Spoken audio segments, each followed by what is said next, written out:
Olá, boa tarde a todas e a todos. É um prazer estar com vocês novamente na Unimat. É uma pena não estar na modalidade presencial ou síncrona, mas vou deixar o meu e-mail, estou à disposição para qualquer dúvida, qualquer esclarecimento para o que precisarem. Queria começar agradecendo ao convite do Núcleo de Pesquisa de Valim, e, em particular, agradeço à professora Jocineide. Vou compartilhar uma apresentação. Um segundo. Acho que eu já estou compartilhando. A minha intervenção compõe a mesa redonda Diálogo entre Fronteiras, Língua, Cultura e Formação Crítica, e vamos dialogar com a professora doutora Suzane e a professora doutora Késia. A minha comunicação tem como título Política Linguística e Projetos Educativos Transnacionais em Regiões de Fronteira, Português e Espanhol. Para tratar esse tema, eu vou dividir a minha apresentação nestes 3 pontos. Primeiro, vou fazer uma breve caracterização da fronteira do Brasil com a Bolívia, tendo como foco a cidade de Cáceres, na fronteira com São Matias. Depois, vou comentar alguns elementos para projetos educativos na fronteira. E, por último, o papel desses projetos educativos transnacionais. Primeiro, vamos ver algumas características da fronteira do Brasil com a Bolívia, tendo como foco Cáceres e San Matias. Conforme estudos prévios realizados nesses 2 âmbitos, no âmbito da política linguística e projetos de integração transfronteiriça, e também no âmbito de atitudes linguísticas e formação do professorado, segundo esses estudos prévios realizados por mim e outras colegas, nós diferenciamos as fronteiras português e espanhol segundo esses critérios. Critérios de simetria social e econômica e critérios de assimetria social e econômica. Não vou desenvolver muito os diferentes pontos da fronteira, as diferentes características segundo esses critérios, por limitações de tempo, e me vou deter na fronteira Cáceres-São Matias, segundo esse critério. Né?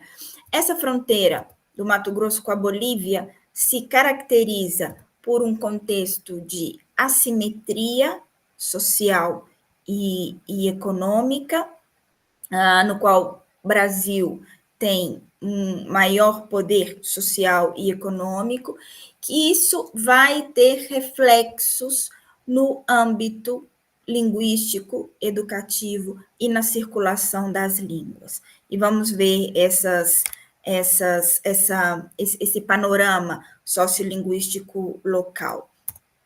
Que línguas são faladas nessa fronteira? Português, espanhol, portunhol, línguas indígenas e também línguas de imigração.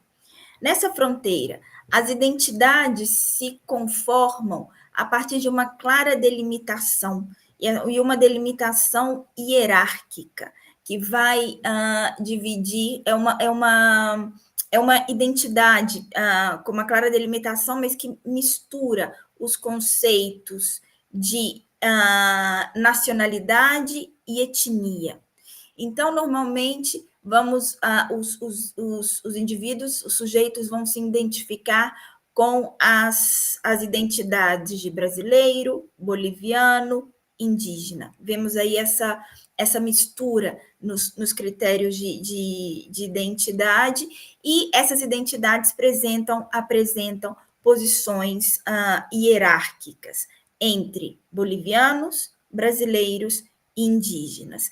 E nessa configuração hierárquica das identidades, observamos representações estigmatizadas sobre bolivianos e indígenas.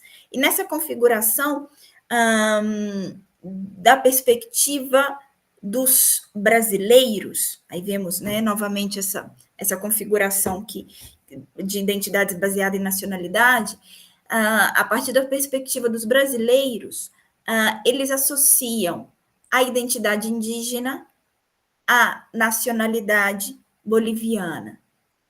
E nessa conjectura são são configurados estereótipos negativos relacionados a esses dois coletivos, tanto a indígenas como aos bolivianos.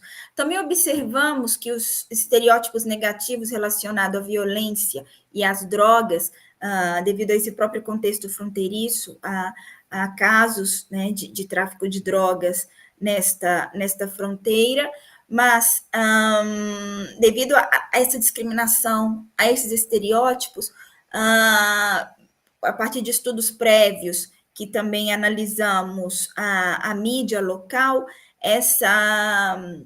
esses casos negativos de violência normalmente são associados aos bolivianos. E a mídia reforça esse estereótipo.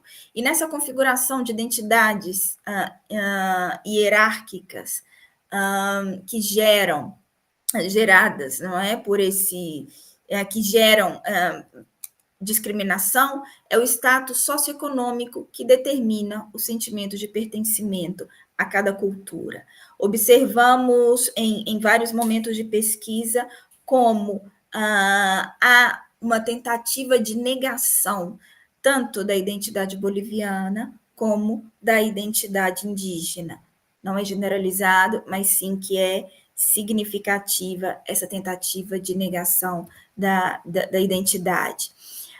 Podemos, então, caracterizar essa fronteira como um contexto superdiverso, trazendo aqui um conceito de Vertovec, e, segundo Vertovec, a superdiversidade caracteriza os contextos atuais nos quais, para entender essa diversidade, temos que pensar em variáveis complexas. Então, não é questão de que tenhamos mais diversidade, cada dia mais diversidade, mas sim temos cada vez uma diversidade mais complexa, que vai ser explicada por fatores de migração, raça, religião e também pela questão linguística. Então, essa superdiversidade nessa fronteira Cáceres-São Matias está marcada pela migração constante de bolivianos, estratificação social, econômica e étnica entre brasileiros, bolivianos e indígenas. Nesse contexto superdiverso, as línguas se distribuem a nível de escalas sociolinguísticas. E aqui trago o conceito de escala sociolinguística de Blomaert. As línguas vão ocupar diferentes escalas, por exemplo, a escala institucional, escala familiar, escala educativa, nos quais o uso e o valor atribuído a cada língua reflete as atitudes culturais e linguísticas dos falantes da região. Que escalas ocupam as diferentes línguas nessa fronteira? O espanhol ocupa a escala familiar. Observamos que os falantes de espanhol de origem boliviana utilizam de forma geral, claro que há diferenças, né? Mas a maioria dos bolivianos que observamos nas nossas pesquisas prévias usam o espanhol nas famílias, no contexto doméstico. Destacamos também que o espanhol tem sido deslocado da escala educativa, sobretudo a raiz das últimas reformas educativas, desde 2017, que já não o espanhol já não é obrigatório, sabemos dos movimentos locais, do movimento Fica Espanhol, esperamos que essa situação mude de maneira mais efetiva no Mato Grosso, e em concreto nesta fronteira, o que responderia a uma educação linguística em consonância com a diversidade linguística local. As línguas indígenas, em concreto, o chiquitano, que foi o que nós encontramos em estudos prévios, ocupa a escala periférica, já que os seus escassos falantes se encontram em regiões fora do âmbito urbano, fora das regiões centrais. O portunhol, podemos dizer que ocupa a escala global. O que queremos dizer com isso? Que o portunhol é falado normalmente pelos bolivianos na tentativa de comunicar com os falantes de português, com sobretudo os brasileiros. E nessa tentativa acabam produzindo essa variedade de contato. E eles vão utilizar nos diferentes contextos, nas diferentes escalas. Nessa configuração escalar das línguas, o português ocupa o lugar hegemônico e vai ocupar as escalas familiar, educativa e institucional, e vai legitimar o poder simbólico dos falantes associados a esta língua, no caso, os brasileiros. Podemos dizer, então, que o portunhol não estável, resultado de mudança de código, mistura de código, é de uso maioritário por falante espanhol de origem boliviana e é também estigmatizado. Observamos a hegemonia do português, o abandono do espanhol e de línguas indígenas, escasso fomento do bilinguismo, tanto por parte dos falantes como por parte do sistema educativo, e, portanto, podemos dizer que essa região enfrenta sérios desafios para a consolidação de uma comunidade de fronteira caracterizada pelo plurilinguismo, devido, sobretudo, à discriminação, tanto discriminação contra os bolivianos e também comunidades indígenas. Passando ao segundo ponto, os elementos para projetos educativos na fronteira. Que elementos nós acreditamos que são necessários para contribuir para uma maior integração para os indivíduos desta fronteira e para uma maior harmonia, diminuir essas posições hierárquicas de identidades, sujeitos e também de línguas. Esses elementos-chave, eu vou trazer esses elementos-chave a partir de projetos, como já havia mencionado, vou trazer os elementos que acreditamos que devem estar presentes nos projetos transfronteiriços a partir de experiências prévias. A primeira experiência prévia que eu trago é o projeto Escolas Bilíngues Interculturais de Fronteira, conhecido como projeto PEBIF. O projeto está vigente até... continua vigente. Ele conta com diferentes entidades participantes, como podemos ver aqui no slide. Ele tem como sócio estratégico a OEI, a Organização dos Estados Ibero-Americanos, e eu e a Maria Matessans del Barrio, da Universidade Complutense de Madrid, e a Maria Helena Araújo Sá, da Universidade de Aveiro, somos as consultoras consultoras científicas desse projeto. Em 2020, começamos em diálogo com a AI a elaborar esse projeto, também em diálogo com outras entidades governamentais, Ministério de Educação, tanto de Portugal como da Espanha, e as diferentes secretarias de educação das comunidades autônomas espanholas. Esse projeto, como podemos ver aqui, ele já tem uma longa trajetória, desde 2020, é um projeto centrado na formação de professores. A partir da formação de professores, são produzidos recursos pedagógicos, recursos educativos a favor da interculturalidade e do plurilinguismo, mediante a elaboração de projetos de aprendizagem conjuntos. Os professores trabalham, professores de um lado da fronteira trabalham com os professores do outro lado da fronteira, elaborando projetos educativos com e para os seus alunos, né? E nessa elaboração de projetos se criam recursos pedagógicos. Outra experiência prévia no âmbito transfronteiriço que quero trazer é uma experiência de formação de professores, que teve como título Formação Sociolinguística para professores de português, inglês e espanhol, em Cáceres, na fronteira com a Bolívia.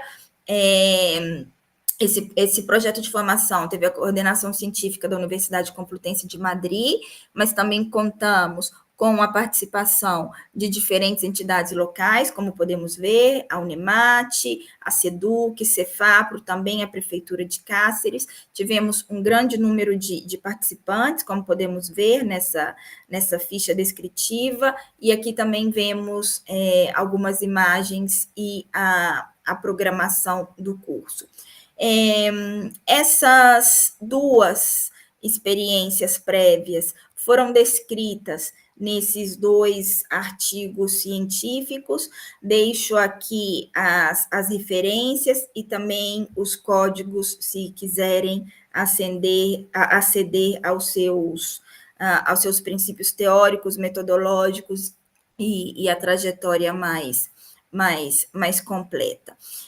A partir dessas experiências prévias, vou trazer esses elementos-chave que consideramos importantes na realização de projetos transfronteiriços. São elementos, tanto princípios teóricos como princípios metodológicos. Também aqui deixo outra referência, um dossiê dedicado a fronteiras, que publiquei com 2 colegas, Isis Berger e Luana Rodrigues, que trabalham em diferentes regiões da fronteira do Brasil, a Isis no norte, a Luana no sul. E nesse dossiê, vocês podem encontrar um artigo no qual desenvolvemos melhor esses elementos que consideramos essenciais dos projetos transnacionais. Que elementos são esses? Primeiro, formação docente conjunta, formação que coloque em diálogo o professorado dos 2 ou mais países. E é um elemento fundamental a formação docente conjunta, porque vemos os professores como os protagonistas, como difusores protagonistas da interculturalidade e do plurilinguismo na região. Outro elemento-chave, a partir dessas experiências prévias, a participação comunitária, o trabalho em rede, não só considerando a participação de outras escolas, comunidade educativa, alunado e famílias, mas também outras entidades locais, não é? Bibliotecas, centros culturais, ONGs, associações, e nessa mesma linha, outro elemento importante é participação institucional, trabalho em rede com os órgãos institucionais, tanto locais, nacionais, supranacional, se é possível, né? Como no caso da OEI, no projeto PEBIF.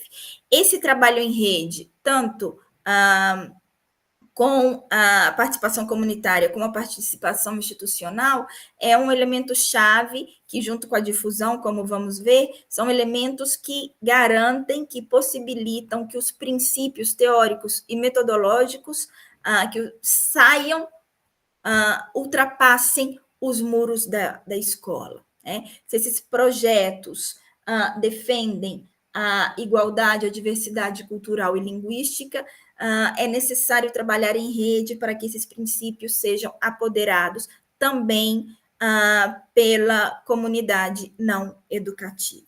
Né? Outro elemento importante, a mobilidade e uso das TIC.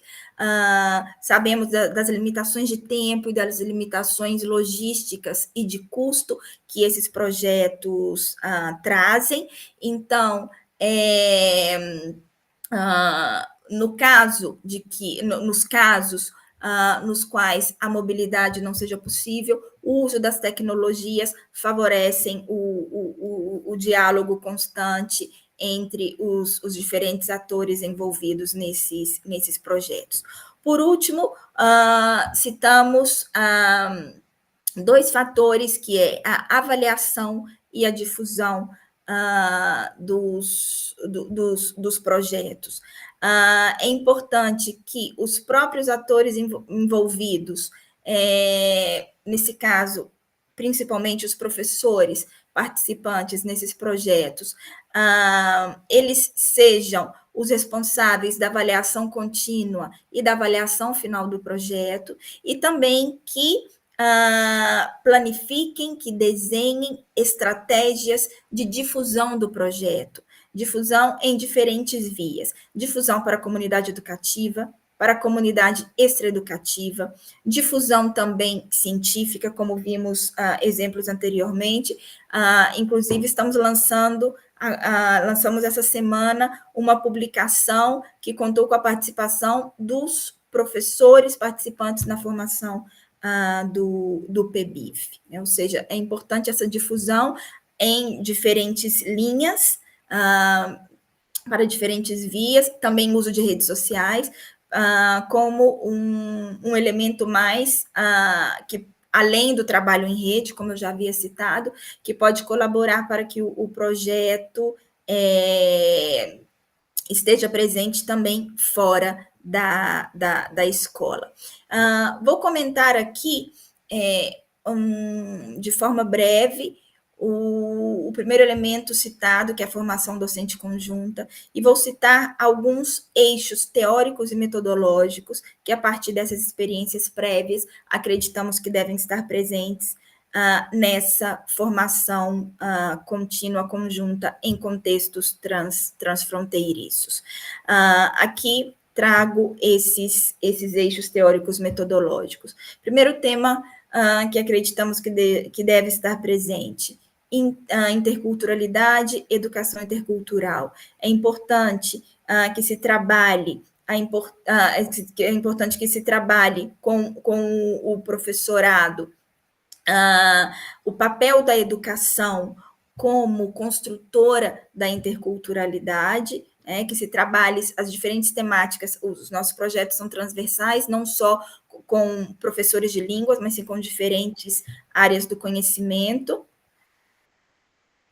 Um momento que eu acho que senão vai deixar de gravar novamente.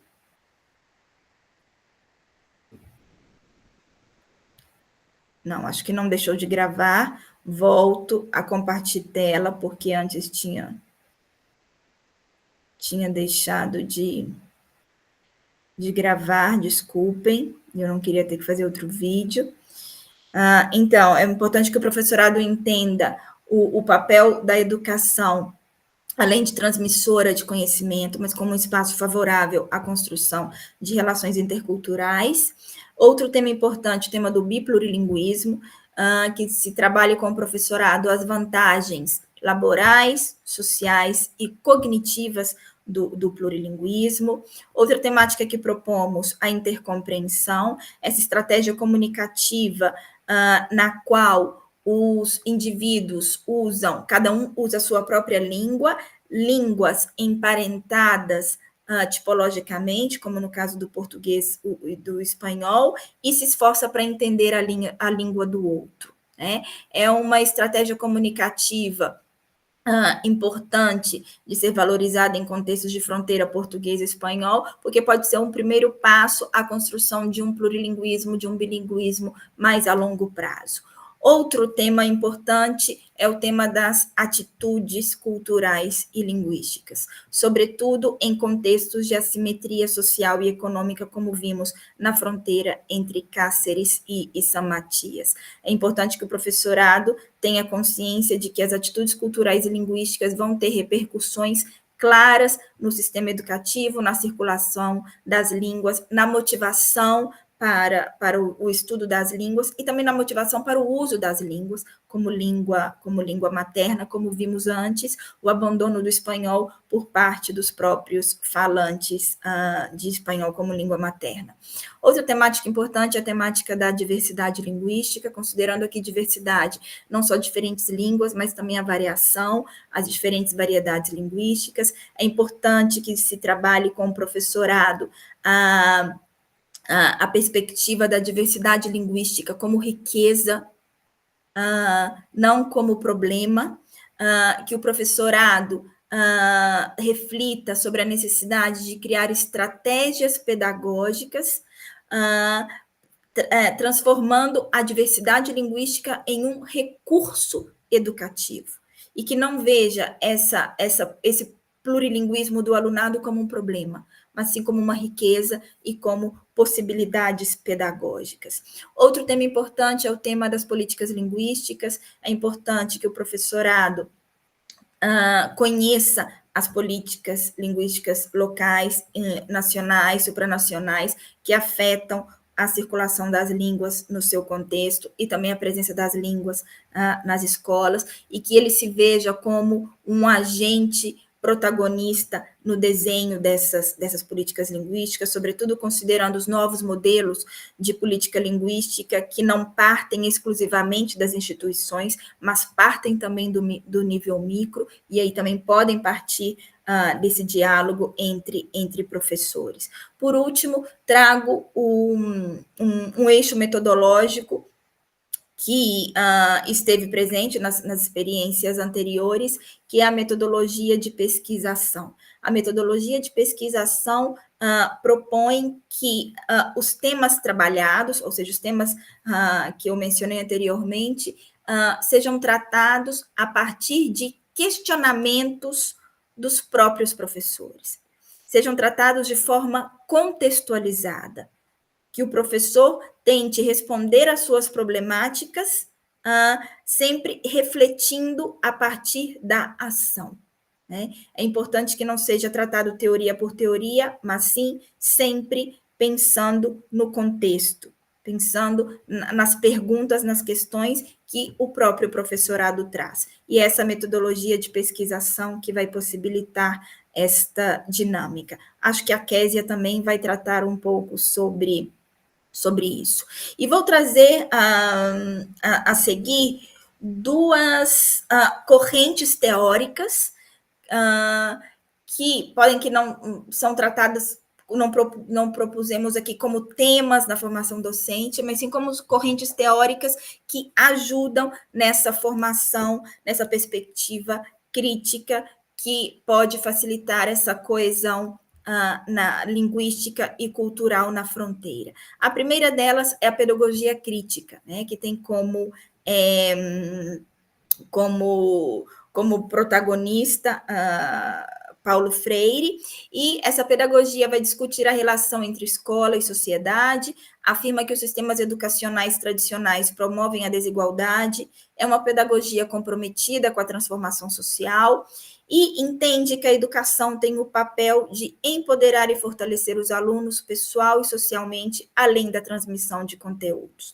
Vemos como essa corrente teórica dialoga de forma direta com os temas que propusemos anteriormente. Aqui deixo algumas referências, tanto a referência de Paulo Freire como outras referências posteriores a ele.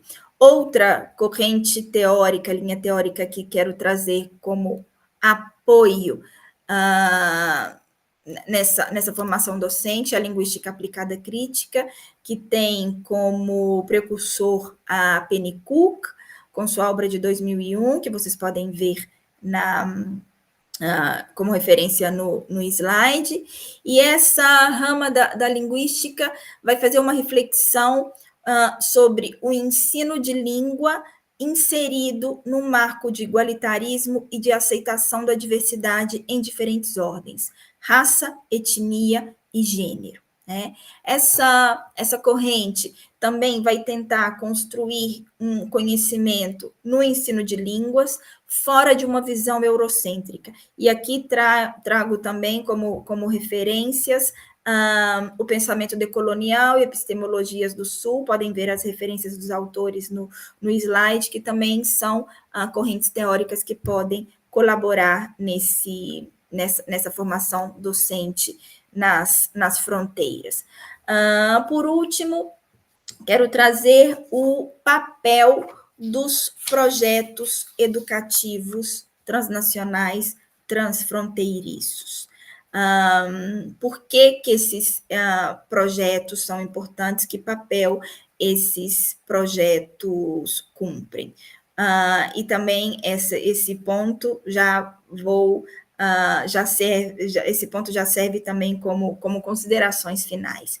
Que papel esses projetos cumprem? Primeiro, contribui a consolidar ou criar um significado de fronteira como espaço estratégico de coesão social e reforço de relações em vários âmbitos, no qual a diversidade linguística é entendida como valor e potencialidade.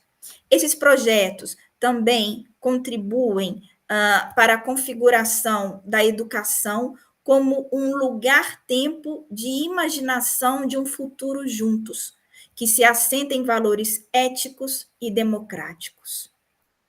Esses projetos transfronteiriços também têm o papel de consolidar ou de criar, em alguns casos, um trabalho em rede entre diferentes setores, governos, organizações internacionais, escolas, ONGs, universidades também. Esse trabalho em rede como espaço privilegiado para construir coletivamente este lugar-tempo de imaginação de um futuro juntos que mencionei anteriormente. Esses projetos transfronteiriços também têm um importante papel de colocar os professores no foco como agentes de câmbio social, como profissionais reflexivos, colaborativos e comprometidos com um mundo mais justo, mais solidário, mais diverso, mais livre e mais humano. Por último, esses projetos têm um importante papel de colocar as escolas como centro irradiadores que promovem os benefícios da educação plurilingüe e intercultural. E com isso, finalizo esta apresentação, deixo novamente o meu contato e reitero que estou à disposição para qualquer dúvida ou para o que necessitarem na Universidade Complutense de Madrid. Um abraço a todas e a todos vocês.